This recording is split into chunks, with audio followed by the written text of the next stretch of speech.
أم نصدق ما يقال الآن من أن هذه اللجنة ستعلن فشلها ولن تستطيع أن تقدم أي معلومات؟ إيقاع الشارع يعلو ويسبق الأطراف كلها نحو علامة بارزة محتملة تبدو في الأفق القريب.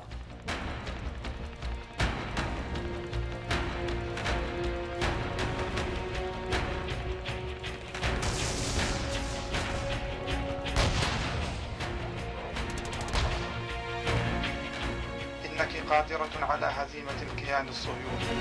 باسم الأمة أقول باسم شعب مصر ومن أجل منفعة مصر.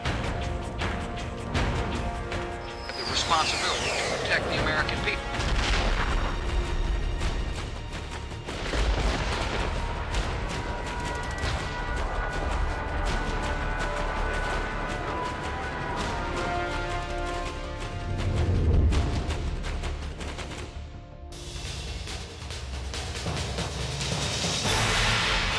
يوم ما نكسب الاهلي 3-1 بدل ما نحتفل نروح نموت ناس، مش ممكن.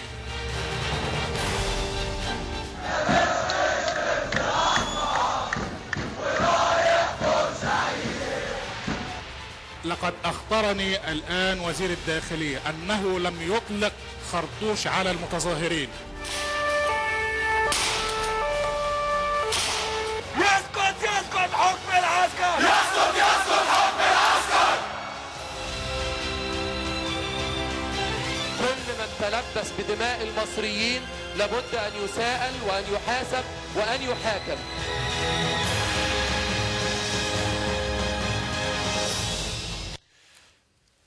أهلا بكم.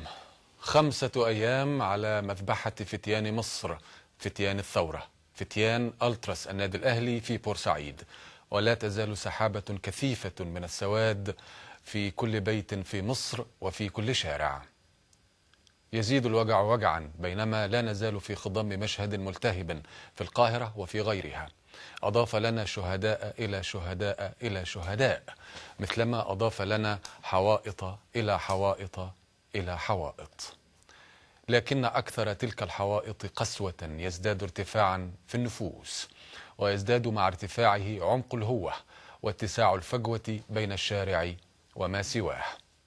في القسم الثاني من هذه الحلقة ستكون لنا وقفة مع ما يمكن أن تكون قد توصلت إليه لجان التقصي المنبثقة عن مجلس الشعب وعن بعض منظمات المجتمع المدني.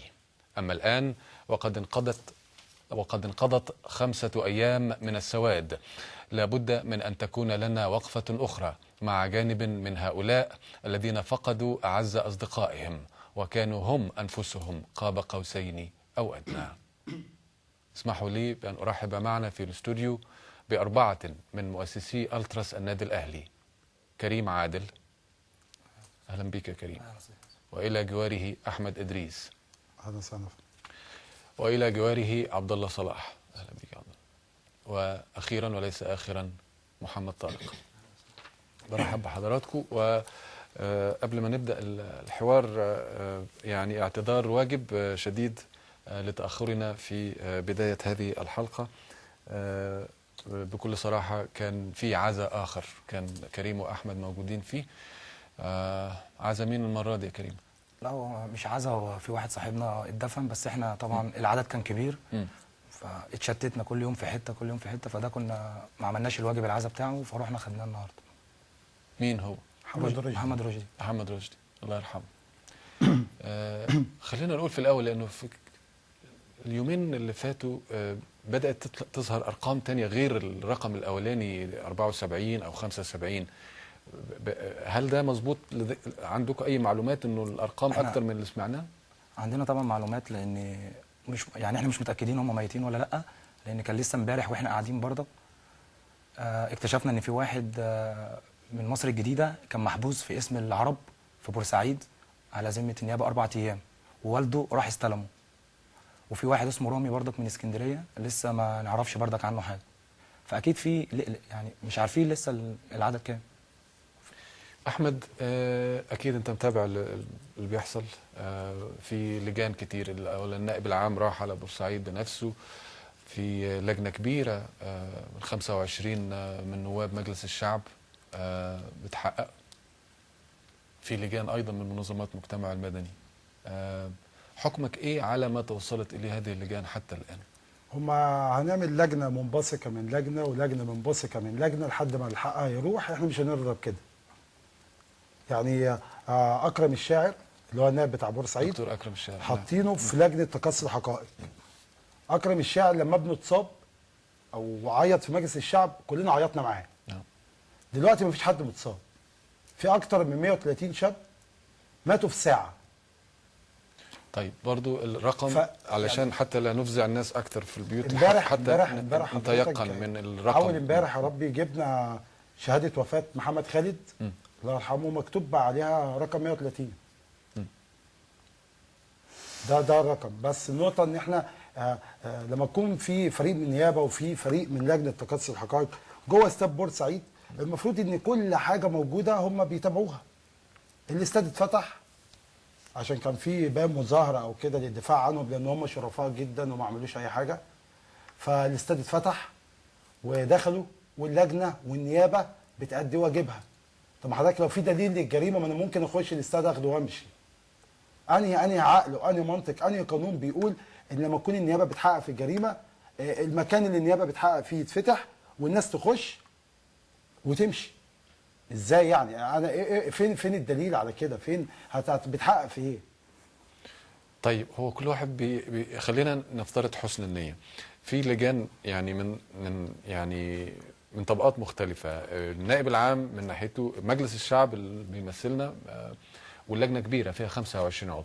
الدكتور اكرم الشاعر زي ما حضرتك تفضلت قلت ان هو نفسه اتكوى بنار. يعني انا بطالب دكتور اكرم الشاعر ان هو يعامل بس ضميره، ما يتعاملش ان هو كنائب عن بورسعيد فيبتدي يعني يعمل ضميره، بس يعمل ضميره قلبه. ابنه لما كان مصاب كلنا والله اقسم بالله كلنا كنا بنعيط عشانه.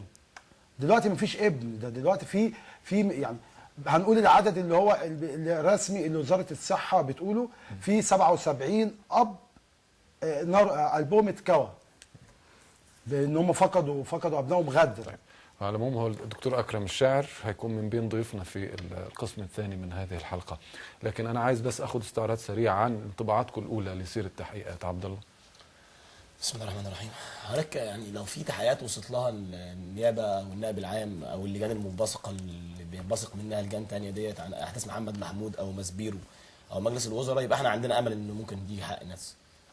لكن مش عارف انا مش متفائل خالص، مش مقتنع بان احنا بس اللي هنجيب حقهم هنجيبه، اللي احنا عارفين حقهم مع مين واحنا اللي هنجيبه. لكن موضوع اللجنه المنبثقه على اللجنه لحد ما الناس تنسى والموضوع يموت، ما اعتقدش انه هيجيب نتيجه يعني.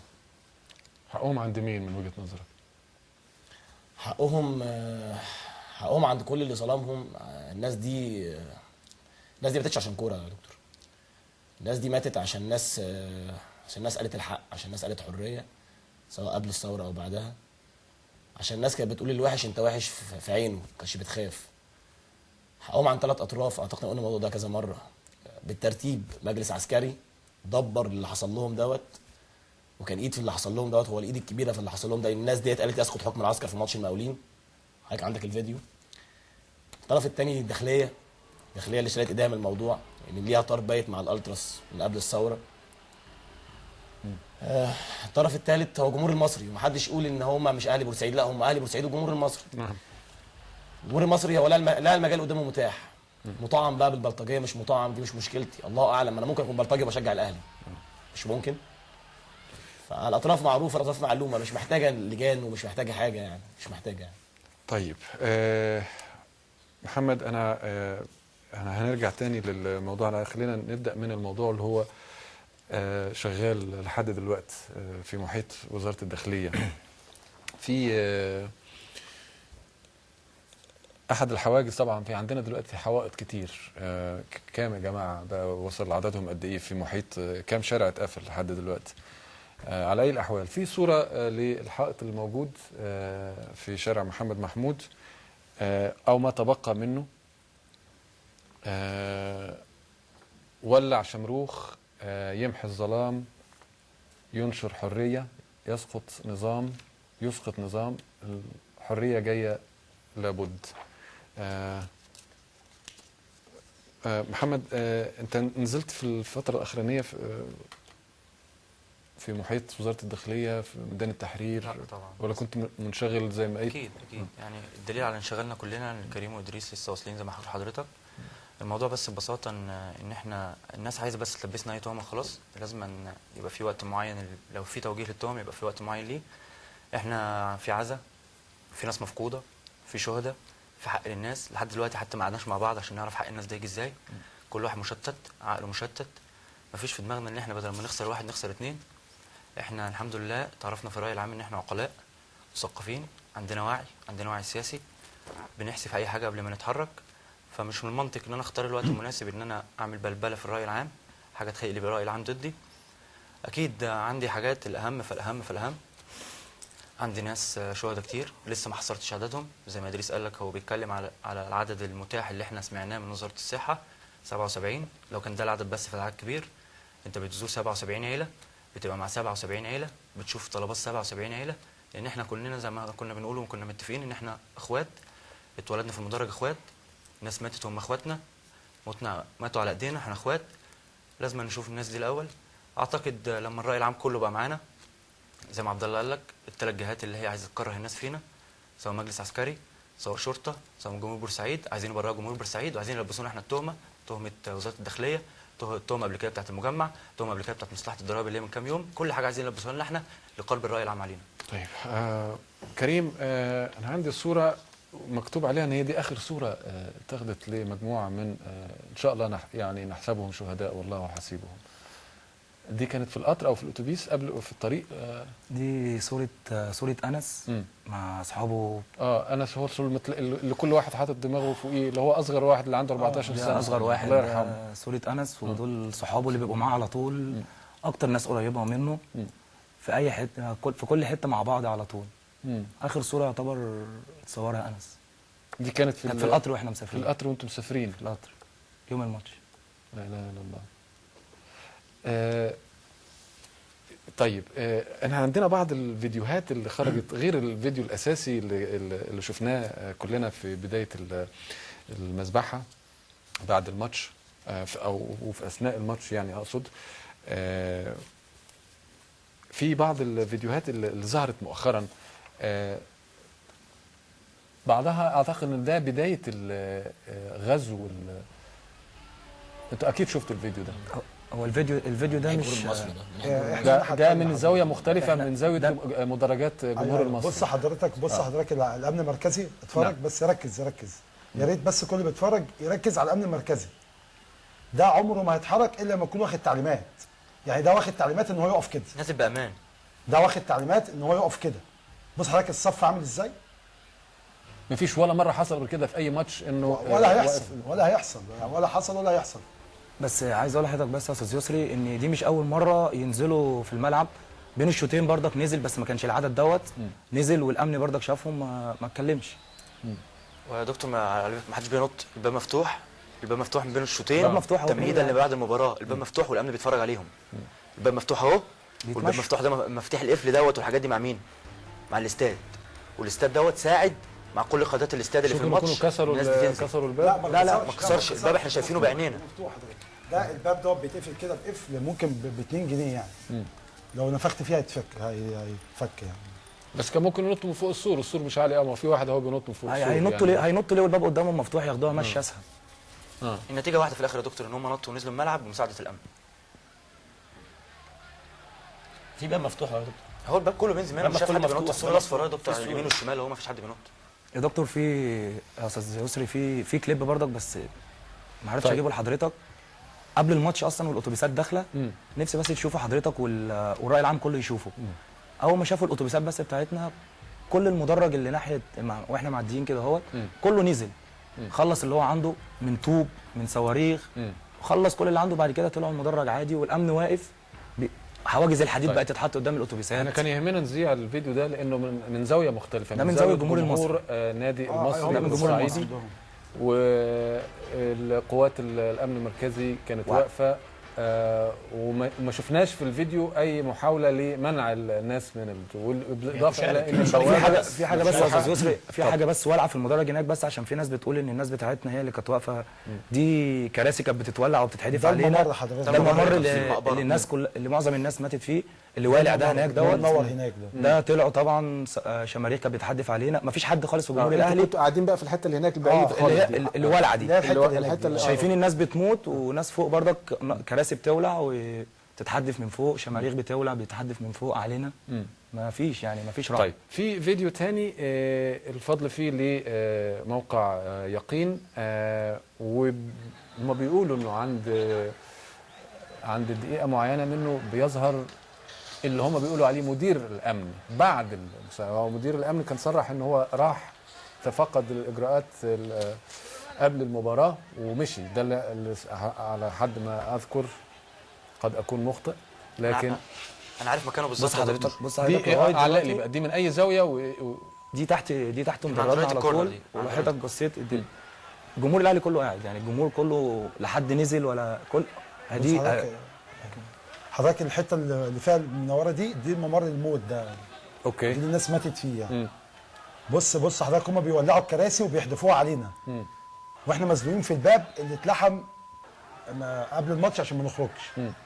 وانتوا لسه موجودين فوق. ده جمهور الاهلي. دي الناس اللي ما لحقتش تنزل الممر. دي الناس اللي بعضهم اترمى من فوق. اترمى من فوق اترمى من فوق الاستاد. لو في حاجه يعني قبل الماتش ما يخلص بحوالي 5 دقائق، الابواب بتاع درجه ثانيه ودرجه ثالثه الجمهور المصري هي اتفتحت واتردت تاني. يعني اتفتحت الباب، كان في قفل اتفتح، الباب زي ما تقول انت بتردها، يعني ماسكها بايدك كده اهوت، يعني انت متحفز لحاجه او مستني حاجه. وجه قبل الماتش ب5 دقائق في ضابط شرطه طلع، كنت واقف انا واحمد تحت. الضابط طلع عشان يقفل الباب اللي بره بتاع الممر ده. فاحنا بالصدفه كلنا 2 صحابنا كانوا جايين بعربيه، كانوا مسافرين، يعني كانوا جايين عربيه ملاكي بتاعتهم ومسافرين بعدها، فحبوا يطلعوا قبل الماتش عشان مش هيستنوش لحد بعد الماتش، ما احنا هنقعد وقت كبير ونطلع معاهم يعني. فخارجين، فكان في 2 ضباط جيش واقفين بره، فبيقولوا احنا عايزين نطلع، قالوا لنا عندنا تعليمات ما حدش يطلع. قالوا احنا 2 وعندنا عربيه ملاكي. فجايين يخرجوا، كان معاهم واحد صاحبنا الله يرحمه اسمه وجيه كان حابب يخرج معاهم عشان يخش الحمام، ما رضيوش، قالوا عندنا تعليمات. والموقف ده حصل قبل الماتش قبل الماتش ب5 دقائق تقريبا. هو الباب اتقفل. كان واحد صاحبنا برضه الله يرحمه اسمه يوسف ده كان في الحمام، فهو رجع فلقى الناس بتموت عند الباب، الناس بتموت، الناس بتدافعوا بعض وبيزقوا بعض وبيموتوا. فتوسل ضباط الشرطه اللي واقفين دول، ضباط الجيش اللي واقفين دول عشان يفتحوا له الباب. فقالوا له لا، احنا عندنا تعليمات محدش يفتح الباب دلوقتي. فهو الراجل حب يساعد الناس اللي جوه يعني، فجاب طوبه وقعد يكسر في القفل. لحد ما كسر القفل، الناس من تدافعها وقعت الباب عليه، اول واحد استشهد. يعني انقذ ناس كتيره جدا، بس هو يعني هو راح عشان كان بطل، عشان الناس غيره تعيش. ربنا يرحمه. وهو من بورسعيد؟ لا هو معانا، بس دخل الحمام قبل الماتش ب 10 دقائق خرج. هو عشان حابب ينقذ صحابه، وقال له قبله بس عبد الله قال له انا عايز الناس تفتح للناس دي. هو الراجل بيقفل الباب، قال له افتح للناس دي، قال له مش هفتح لحد. راح سابه ماشي، فطبعا مش هيسيب صحابه بيموتوا يعني. فراح جايب قالب طوبه عايز يكسر، ما لحقش، مات عشان خاطر صحابه يعيشوا.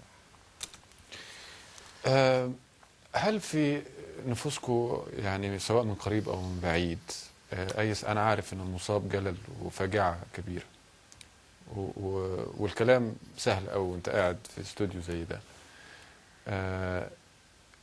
لكن هل شايفين الفرق ما بين اهل بورسعيد بشكل عام وجمهور كرة القدم في بورسعيد، والنوع الثالث الجمهور المتعصب من جماهير النادي المصري في بورسعيد، والنوع الرابع الناس اللي اندسوا في وسطهم، اذا كانت المؤشرات اللي موجوده ديت عندنا وهي كتيره مظبوطه؟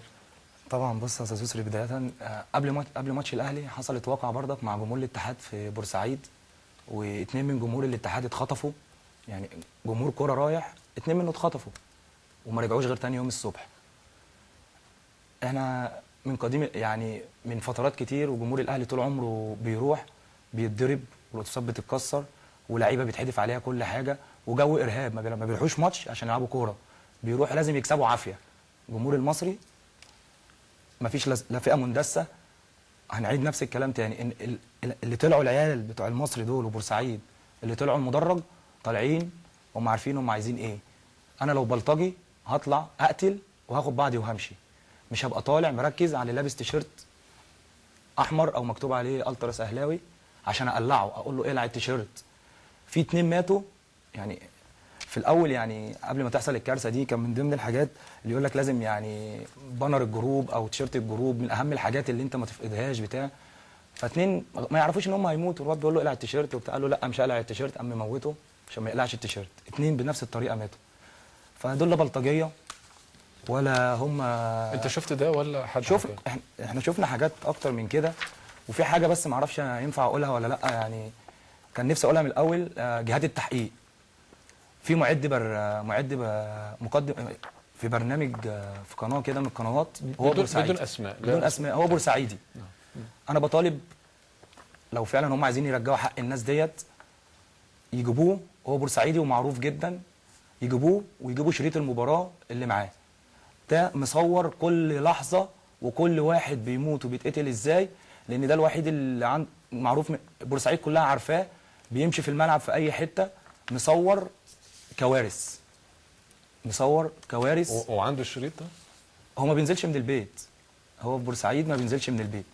انا بطالب بقى لو الشرطه لو هتتحرك او لو حد هيتحرك يعني يجيبوه. يعني ممكن اقول اسمه عادي يعني. هو اسمه مش هيبقى يعني مش هتبقى جريمه. هو مراسل في قناه.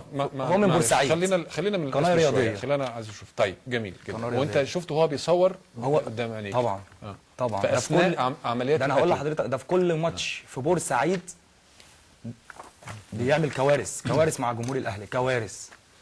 بس بتعدي الحمد لله، بتيجي على طوبه، بتيجي على ازاز بيتكسر في الاتوبيسات، بسيطه. انما المره دي الكاميرا بتاعته ما فرقتش. انا مش بقول ان هو متواطئ او الكلام ده، بس انا بقول ده دليل معاه ادله بالظبط تبين مين اللي قتل. معاه ادله بس هو مخبيها. بورسعيدي مش بورسعيدي. انا لو اخويا قتل انا هسلم اخويا، ده ما فيهاش كلام. بس في مواقف بتحصل يعني ما احنا مش فاهمينها، واحنا خايفين غضبنا وصبرنا ينفذ. يعني احنا خايفين من كده، مش احنا اهالي الناس واحنا كمان، يعني احنا واهالي الناس وبتاع. احنا خايفين الموضوع بقى نقعد زي ما حضرتك قلت في البدايه، هنقعد نحقق هنا ونقعد نحقق هنا. مجلس الشعب فيه اكتر من 77 شاب من خيرة شباب مصر استشهدوا غدر. مجلس الشعب طلع بيتكلم على انبوب البوتاجاز النهارده. مجلس الشعب اللي الناس انتخبته. يعني طب انا عايز تفسير. في مواقف بتحصل يا فندم، يعني العقل ما يفسرهاش. حياه الانسان ولا انبوبه البوتاجاز؟ لا شوف، هو طبعا بكل تاكيد مفيش اي حاجه ممكن تقارن ب يعني ما هو ده فندم بيبقى استفزاز لمشاعر الناس. انا بس عايز استغل الفرصه طالما انت قلت المعلومه يعني معلومه في منتهى الاهميه زي دي، ان انا اوجه نداء للزميل الصحفي اللي انا ما اعرفش اسمه، واحنا مش هنقول اسمه ما تتعبش نفسك، لان هو اصلا مش هيعمل اللي حضرتك بتقول عليه، استحاله هيعمل اللي حضرتك بتقول عليه. انا برضه شوف، انا اخاطب في الانسان رقم 1، وانه يبص في ضميره، وانه ده يعني كاتم الشهاده. اذا انت عندك دليل قاطع ممكن يعني يعرفنا الحقيقه، واذا كان دافعه في انه ما يطلعش الشريط خوفه على انه صوره اهالي بورسعيد، ده بالعكس هيبان القله الصغيره من بورسعيد، وهينظف صوره بقيه بورسعيد بحاجه زي دي. لا مش قله يا استاذ يوسف، معلش مع احترامي لحضرتك، مش قله في بورسعيد، لا معلش يعني خلينا نمشي، بس يعني ربنا مدينا عقل وفي نفس الوقت مدينا قلب، وانا بخاطب في يعني ضميره قدام ربنا، انه هو معاه دلوقتي دليل ممكن يعرفنا الحقيقه، لانه بس عندما نصل الى الحقيقه بيبدا القلب يعني يستريح شويه. عبد الله، أنا عايز أسألك نفس السؤال مرة أخرى، لأنه أنا من أعداء التعميم على الناس، ومش عايز أتكلم تاني، وأنا عارف إحساسكم، ما بقللش منه قدر أنملة، مش إحساسكم بس إحساس البلد كلها اللي بيحصل في أماكن معينة لما بيروح جمهور النادي الأهلي، ومدى الحزازيات اللي ممكن تكون موجودة. لكن في نفس الوقت التعميم على بلد كامله. يعني ما قلناش بلد، احنا قلنا الجمهور المصري. طيب احنا ما قلناش بلد، قلنا الجمهور المصري كان في الاستاد. طيب اعتقد ان بورسعيد مش قوامها ال 20,000 و 30,000 كانوا في الاستاد. طيب وفي ناس بره، في ناس كانت واقفه معانا بره من الاخوان في ناس ساعدتنا. يبقى على الاقل طيب وقالوا لنا كلام، قالوا لنا كلام يعني كلام الواحد اما قعد مع نفسه كده وعقله، يعني ليه تعمل في شاب زي كده؟ ليه تعمل في شاب اللي انت عملته ده؟ بره واحنا بعد الماتش يعني بعد الماتش وقبله، يعني قبل الماتش نزلنا في محطه اسمها الكاب قبل بورسعيد بحوالي 50 كيلو مثلا او 40 كيلو مش متذكر يعني. فكان الشرطه كانت قليله، عددها قليل، كان بيأمنها ناس من الاخوان ومن حزب النور ويشكروا يعني. فقالوا لنا هو انتوا شتمتوا الجيش؟ انتوا ايه؟ شتمتوا الجيش. طيب قلنا لهم لا، الجيش ده اخويا واخوك وابويا وابوك يعني. لكن احنا شتمنا فئه او مش شتمناهاش، احنا قلنا يسقط حكم العسكر، يعني قلنا راينا في فئه ماسكه البلد وخاربه البلد. انا الكلام بكلم بصراحه. قال لي طب ما تروحوا. قلت له يعني ايه؟ قال لي روحوا، ان هم يقولوا لكم النهارده ان هي مش كويس. فاحنا خدنا الكلام بمنطلق ان هو يحصل مناوشات زي كل مره، اللي هو اخرنا ممكن واحد يتعور له بطوبه، يتعور له بصاروخ، يتعور له بحاجه يعني. ده كل اللي جه في دماغنا. لكن عمليه توصل لمؤامره زي ديت لا، حاجه صعبه جدا يعني، حاجه صعبه جدا يعني. ليه تقتل واحد بيقول رايه فيك؟ ليه تقتل واحد حر وعايز البلد دي تبقى حر؟ لحد امتى؟ محمد، خلينا نشوف. واضح انه في وسط انشغالاتكم بالوقوف جنب اهالي زملائكم واصدقائكم في العزاء وفي الدفن الى اخره، في حاجات كتير بتحصل في نفس الوقت، لكن برضه في التراس لسه يقدروا يغنوا، تمام، يقدروا ينشدوا، يقدروا يهتفوا، تمام. وغير التراس كمان في فيديوهات انا لقيتها كتير مع الفريق على الانترنت. في فيديو انا اعتقد انه في طنطا حسب الموجود خلينا نسمع شويه بيقولوا.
طيب دول التراس بتوع طنطا. طبعا انتوا عندكم ما شاء الله قدره على التنظيم وعلى الالتزام ويمكن ده اللي بيميزكم وده اللي اتاح لكم تلعبوا دور رائع في اثناء الثوره.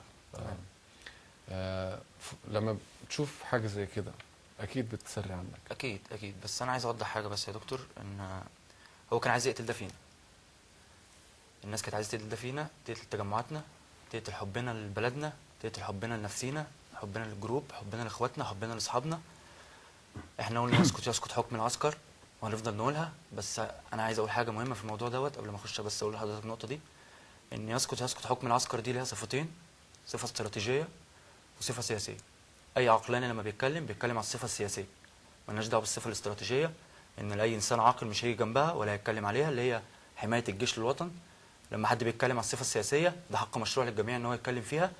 لقينا احنا من 11/2 سيبنا البلد وخلاص ورجعنا، قلنا خلاص احنا عايزين البلد تبقى كويسه، لكن لما بيحصل سلبيات، تدرج الاحداث، كل شهر الناس بتموت، محمد مصطفى مات في 12 وقبليه مينا دانيال وقبليه، لا يبقى كده في وقفه واحنا نفضل واقفينها.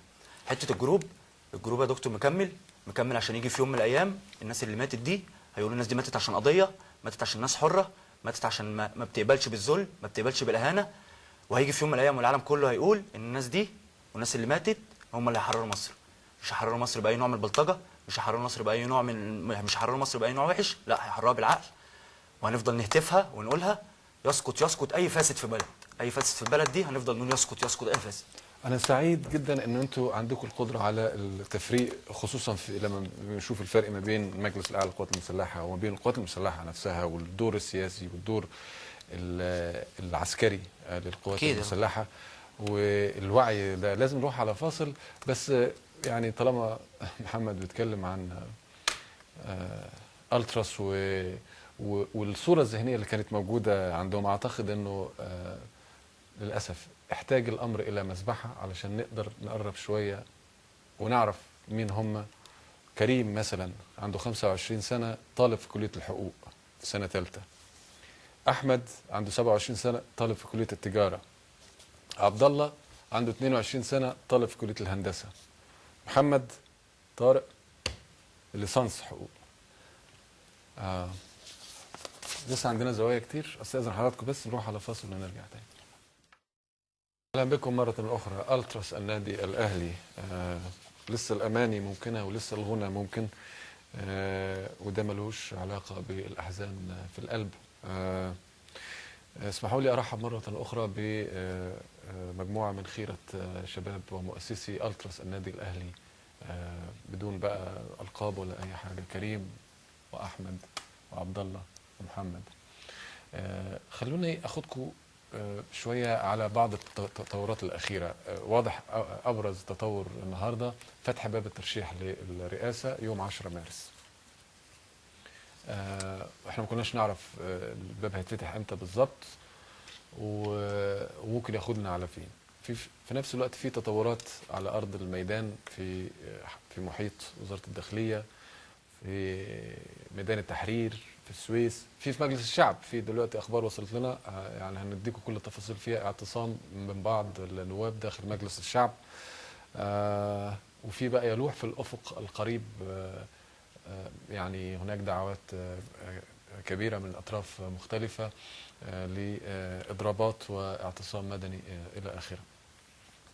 احمد، تحب تعلق على فتح باب الترشح للرئاسه؟ ده خطوه جيده. كويس يعني، الحمد لله. يعني هم المفروض يعني لو بيحبوا البلد دي بجد، او بيحبوها بجد، ما بيحبوش مصالحهم، ما بيحبوش نفسهم، كانوا فتحوا باب الترشيح دوت من زمان يعني. فهي الحمد لله ان الخطوه دي حصلت، حتى يعني على الاقل الناس تهدى شويه يعني.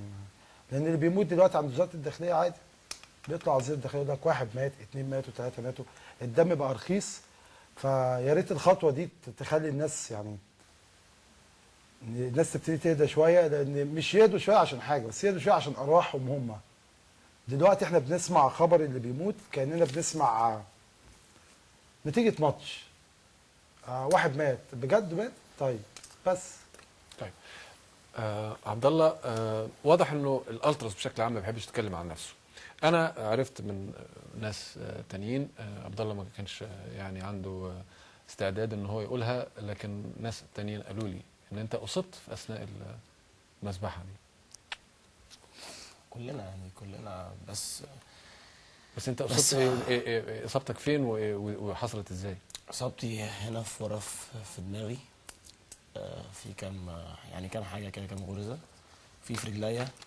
بس ما حدش فينا ضحى زي الناس اللي ضحت ديت. ما حدش فينا يعني مهما حصل، احنا كان نفسنا نبقى احنا مكانهم وهم مكاننا هنا، بس هو ربنا اراد العكس. ربنا اراد العكس، وانا بوعدهم يعني ان والله العظيم ما هسيب حقهم. يعني لو ده كلفني ان انا ابقى زيهم، انا مش معترض. لا اما اعيش عشان حاجه، لا اما اموت زيهم عشان حاجه برضو.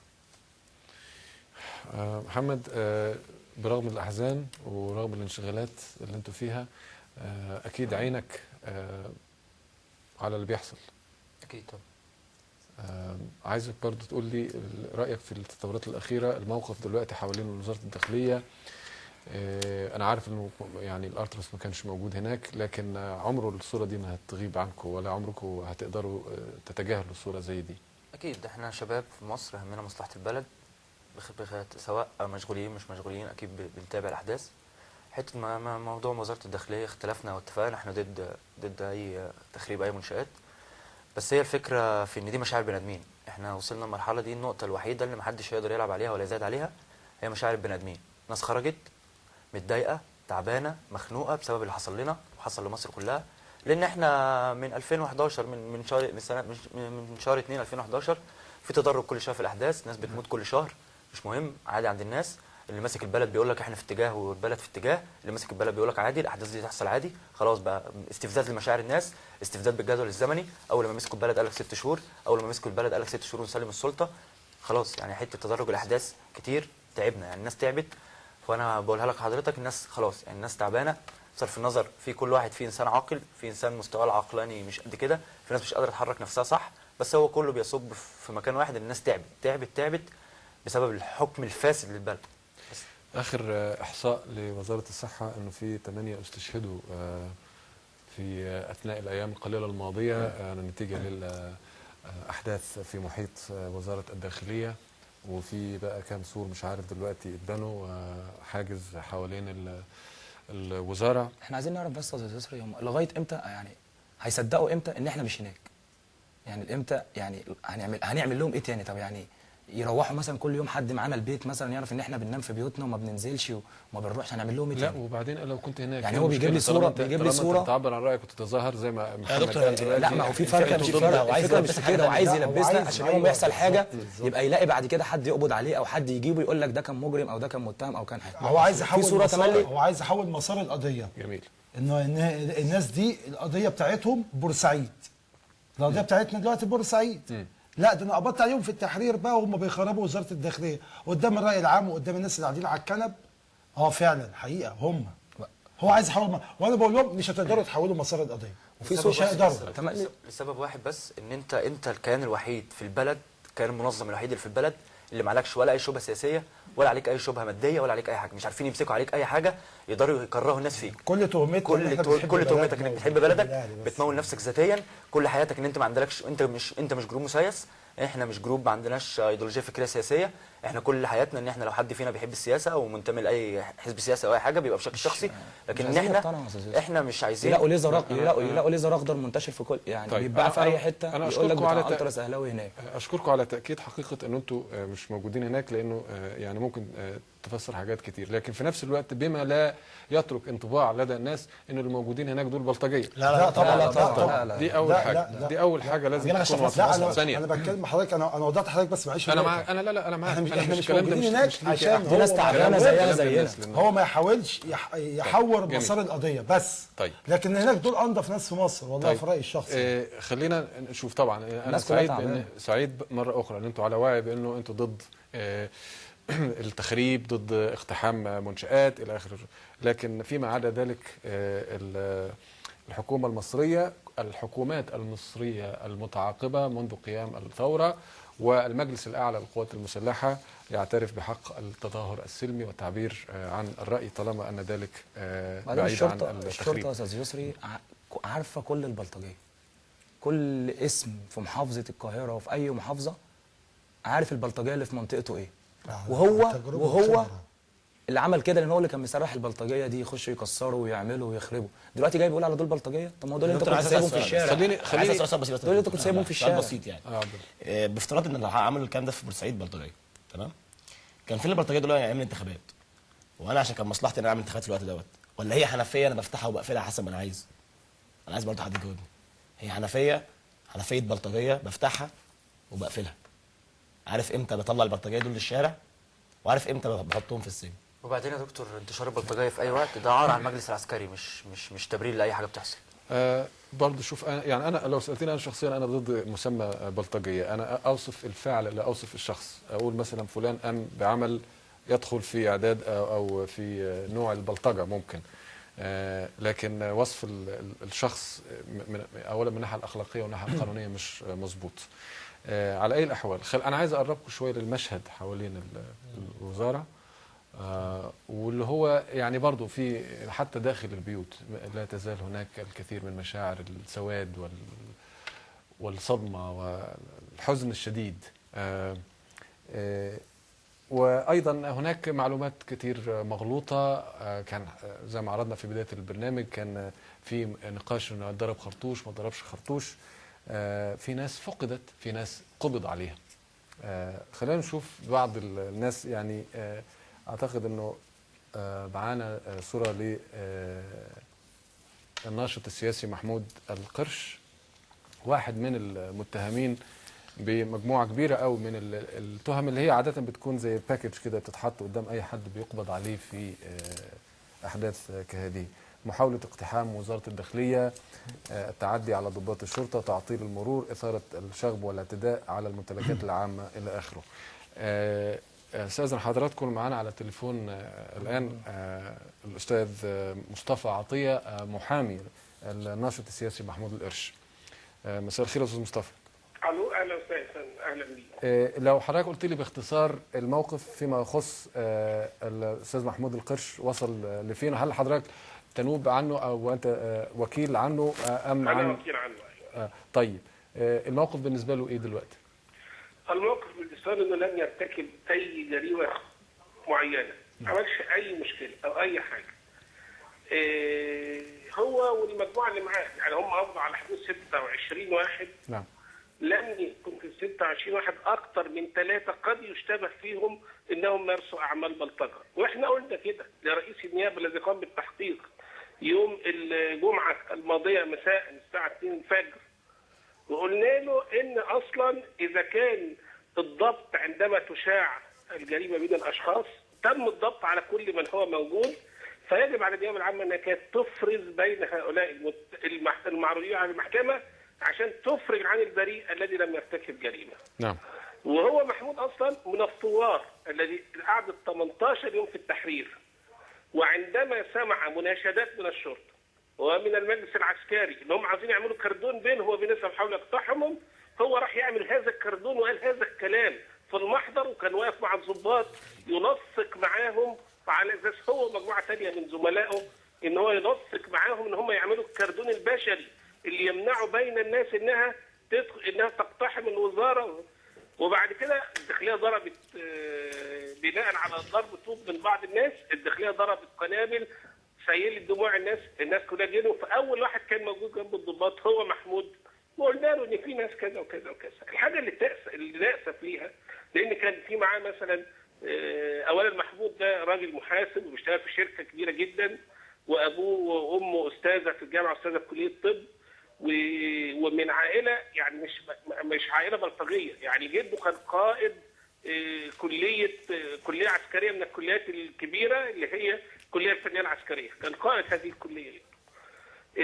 والحاجه الغريبه ان محمود ده لم يعتدى عليه، لم يضرب، ولكن للاسف الشديد انا حتى يعني اظهرت اسفي نهايه التحقيقات بتاع التحقيقات معاهم ان المجموعه كلهم انضربوا ضرب يعني ظاهر واضح امام الناس، كله خدمات بتاع حاجات زي كده. قلت له حتى لو هؤلاء مجرمين فعلا، هل في القانون ان انا دلوقتي هؤلاء الناس المجرم ده انا بالاضافه للعقوبه في ضرب ان انا انفخ له عينيه واعوره واكسر له انفه زي ما الناس ديت موجوده؟ طيب. اذا انتم شايفين ان العقوبه دي عشان تبقى رادعه يبقى في ضرب ونفخ، حطها في القانون وطبق القانون. طيب. انا هعرضهم على الطب الشرعي. للاسف الشديد الناس ضربوا يوم الجمعه والسبت، والنهارده الحد كانوا معروضين على قاضي التجديدات، ولم يعرض احد فيهم على الطب الشرعي، وللاسف جدد حبسهم 15 يوم اخرى. اشكرك شكرا جزيلا استاذ مصطفى عطيه محامي الناشط السياسي محمود القرش، الذي هو من بين مجموعه اخرى كبيره عددها 26 مقبوض عليه على ذمه التحقيق في الاحداث المحيطه ب وزارة الداخلية على مدى الأيام القليلة الماضية. كريم، برضو أنت واضح أن أنتوا عندكم حتة الإيثار، ما تحبوش تتكلموا عن نفسكم، لكن المعلومات اللي أنا عرفتها كمان أنه أنت مع زملاء آخرين كنت على خط المواجهة أيام كارثة شارع محمد محمود. يعني عشان الناس كلها اللي تعرفني وبتاع، بس يعني أنا مش عايزين، يعني في ناس شباب نزلت وفي ناس نزلت، بس انا عشان على كريم يعني بلاش ككريم، بس في ناس نزلت مننا فعلا، بس ككريم او مش هنقول مين كان موجود ومين ما كانش موجود، يعني مش ده مش تمثيل عشان احنا قدام تلفزيون ولا الكلام ده، بس فعلا دي حقيقه. ما احنا لا انت بس عايز اطلب بس من حضرتك طلب بس تكون جزء من الطور قبل ما حضرتك بس ترجعنا لاحداث وزاره الداخليه والكلام ده، عشان في مشاهد بجد مستفزه قوي قدام وزاره الداخليه.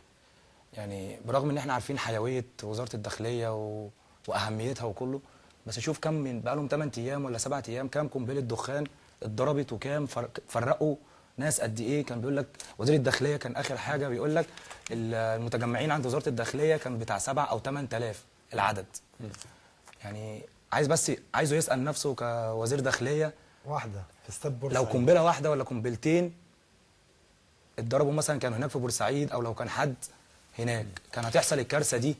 طيب معلش بس انا اسف، بس انا برجع حضرتك لبورسعيد لان دي نقطه يعني الفكره واضحه ان احنا طالعين عشان يعني نتكلم على بتاع بورسعيد، لان احنا في حاجات بجد استفزتنا يعني. طيب يعني هم يعني ما عندهمش دم، يعني ما بيحسوش بالاهالي يعني كل واحد يخلي عنده دم. بس عايز اقول انه احنا في يعني الفقره اللي جايه مباشره، والفقره دي يعني قربت تنتهي للاسف، هيكون معانا الدكتور اكرم الشاعر، وهيكون النائب الدكتور اشرف اكرم الشاعر، والنائب محمد ابو حامد، وايضا الاستاذ حسام بهجت من المبادره المصريه للحقوق الشخصيه، وهيكلمونا عن. بس معلش يا استاذ يوسف، معلش انا بس عايز اقول لحضرتك معلش.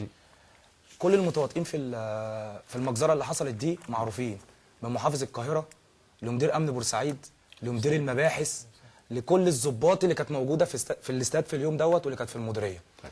هي اللجان دي استاذ يسري معلش انا اسف، انا مش بقاطع حضرتك بس معلش. الكارثه ديت متخطط لها من 4 ايام ومن 3 ايام، وفي ناس عندها علم بالكارثه اللي هتحصل دي. انما ان الناس تموت بجد، وناس تتغز، وناس تترمي من فوق، يعني شوف، وناس تتمثل بجثتها، ولسه دلوقتي ولسه بقى هنستنى تحقيقات وهنستنى ورق. حرام بجد حرام. كل واحد يدي نفسه فرصه ويشوف الاهالي الابهات والامهات عاملين ازاي عشان خاطر ولادهم. طيب انت حضراتكم وجهتوا اتهامات واضحه لاطراف واضحين. هو لجان التقصي بتحاول يكون في سند على ارض الواقع يدعم ده، وده شيء واجب من الناحيه القانونيه وجهود محموده يعني، ولا ايه؟ يعني 74 بني ادم. في نقطه بس 74 بني ادم يعني. اتفضل. انا عايز اديكم فرصه، لانه للاسف الشديد وقت الفقره انتهت، لانه يعني ضيوفنا قعدنا عشان احنا اتاخرنا في الظهور من البدايه. معلش انا اسف بس معلش. الحساب والقصاص ما فيش اي مشكله. كل واحد يروح لبيت كل واحد استشهد ويشوف والده ووالدته عاملين ازاي. ما فيش قصاص، يقول ما فيش قصاص. زي ما اتكلمنا هنقعد نتكلم. احنا مش بتوع كلام يعني، احنا ما بنتكلمش كتير او ما بنحبش نتكلم. طيب. احنا دي اخر مره هنظهر فيها في التلفزيون، يعني مش هنطلع في التلفزيون تاني. احنا بس احترمنا حضرتك، احنا بنحترم حضرتك اصلا. اشكرك فجينا بس القصاص من اول يعني انا هبدا من الكبير للصغير، مش هبدا من الصغير للكبير. لو حد في المجلس العسكري ليه دخل باللي حصل في بورسعيد، احنا بنطالب باعدامه. لو وزير الداخليه، خلينا نقول محاكمته، لانه ما نقدرش نحدد العقوبه. لا هو عدم 77 اي طرف قصاد ال 77 هو يتعدم. اي طرف ما فيهاش كلام، يخضع الدم قصاد الدم. المحاكمه. لو وزير الداخليه ذات نفسه متورط في الموضوع دوت يتحاكم ويتعدم. مدير امن بورسعيد متورط يتحاكم ويتعدم. ايا كان من اصغر من الكبير للصغير، ايا كان المتورط في قتل 77 شاب مصري يتعدم. بس هو ده طلبنا، هو ده القصاص. لو الاجراءات انا مقدر والله جدا لمشاعركم. تكمله بس انا عارف ان انا هاجي لك علشان نقول كلمه اخيره، بس انا عايز اقول بس كلمه اخيره الاول من عبد الله ومن محمد وبعدين نجي لك. عبد الله معلش انا مش طالع على حضرتك بس دقيقتين، انا هقول 3 كلمات. اتفضل. 3 اطراف يعني. اول حاجه الناس اللي معانا في الجروب، عايز اقول لهم في ناس فاكره ان هم كده كسرونا وفرقونا وهيمشونا جنب الحيط. احنا عمرنا ما هننكسر ولا هنعمل لهم اللي هم عايزينه. احنا هنكمل وهنجيب حق الناس ديت، واحنا مع العدل ومع القانون ومع حق الناس بالعدل. بس لو ما جاش بالعدل فبالدم، والناس اللي ماتت ديت واستشهدت مش احسن مننا. دي اول نقطه. النقطه الثانيه عايز اقول نقطه للناس اللي ماتوا. انتوا متوا وصحيتوا فينا حاجات كتير قوي كانت صاحيه من زمان، بس انتوا حررتوا ناس كتير قوي كانت نايمه. هيجي يوم والتاريخ هيذكر ان موكو دوت حرر مصر كلها، والواحد كان نفسه يبقى مكانكم، بس هو قدر ربنا ونصيب ربنا يعني. الحاجه الثالثه الناس اهالي الشهداء، اقسم بالله العظيم موقف ربنا حاسبني عليه قدام عيني. احنا في النفقه اللي حضرتك كان موجود دوت، النفقه اللي استشهد فيها اكتر من 50 واحد، اقسم بالله ما سمعت واحد بيصرخ. الناس كلها استشهاد، الناس كلها بتستشهد. سبحان من سبكوا في الموقف دوت. وربنا يكتبها لنا ويكتبها الناس كلها. ربنا يرحمهم ان شاء الله في جنه الخلد ان شاء الله. محمد. انا بس عايز اقول كلمه عموما عن الموت والاستشهاد، ان كلنا هنموت. مفيش حد فينا هيحيا او هيخلد، لا بالعكس كلنا هنموت. بس المشكله والاهم الواحد يبحث ليه، يعني على اي حال هموت. الناس اللي ماتت زي ما عبد الله قال ماتت عشان كلنا نعيش كويسين وتصحي فينا حاجات كتير. انا عندي استعداد اخرج من دلوقتي اموت واتقتل، بس لازم الناس تبقى كلها عارفه ان احنا فينا شباب حر كتير هيكمل، وعمر ما اي حد من اول قادات الدوله لحد اصغر واحد في الدوله هيكسر فينا اي حاجه. احنا شباب حر. وعايز بس اقول للناس في الجروب، انتوا امل مصر، مش كلمه، مش فخر وخلاص. انتوا امل مصر، هتفضلوا امل مصر وهتعيشوا امل مصر، ولو متوا هتفضلوا امل مصر، انك هتصحوا في ناس تانية حاجات كتير قوي، وربنا يرحم شهدائنا ان شاء الله. يا رب يا رب. كريم كلمه اخيره. طبعا بقول للناس بتوع الجروب كلهم بجد انتوا ارجى الناس عرفتهم في حياتي، من اصغر واحد لاكبر واحد، وعشت معاكم بجد اجمل ايام، كانوا من احلى 5 سنين عشتهم في حياتي. واحنا هنفضل مكملين مع بعض ومش هننتهي لغايه ما نجيب حق اصحابنا اللي ماتوا، وبنطالبهم ان هم اي حد فينا كان زعلهم في يوم من الايام يسامحوه. الناس اللي ماتت يعني كلهم ماتوا على ايدينا، فيعني ما فيش كلمه نقولها لهم غير ان اقسم بالله حقكم هيرجع، وانتوا عارفين ان احنا ما قصرناش معاكم في حاجه، وانتوا عارفين ان احنا كنا بنخاف عليكم قد ايه، ولو كان بايدينا نبقى مكانكم. احنا كلنا كنا مكانكم وانتوا عارفين، وانتوا في يوم القيامه هتفتكروا الكلام ده، هنقف قدامكم هتعرفوا ان احنا ما قصرناش معاكم في حاجه.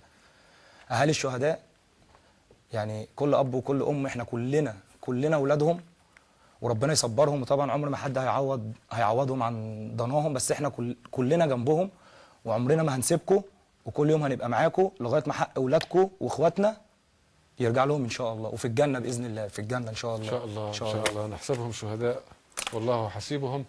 اشكركم شكرا جزيلا. بقى في حياتكم مره اخرى انا لله وانا اليه راجعون، والذين اذا اصابتهم مصيبه دايما يقولوا كده. اشكركم شكرا جزيلا، وربنا يطرح فيكم البركه يا رب علشان مصر. بعد الفاصل سيكون معنا النائب الدكتور أكرم الشاعر، عضو مجلس الشعب بالطبع، لكن أيضا عضو لجنة تقصي الحقائق المنبثقة عن مجلس الشعب في مذبحة بورسعيد، وأيضا النائب الأستاذ محمد أبو حامد عضو لجنة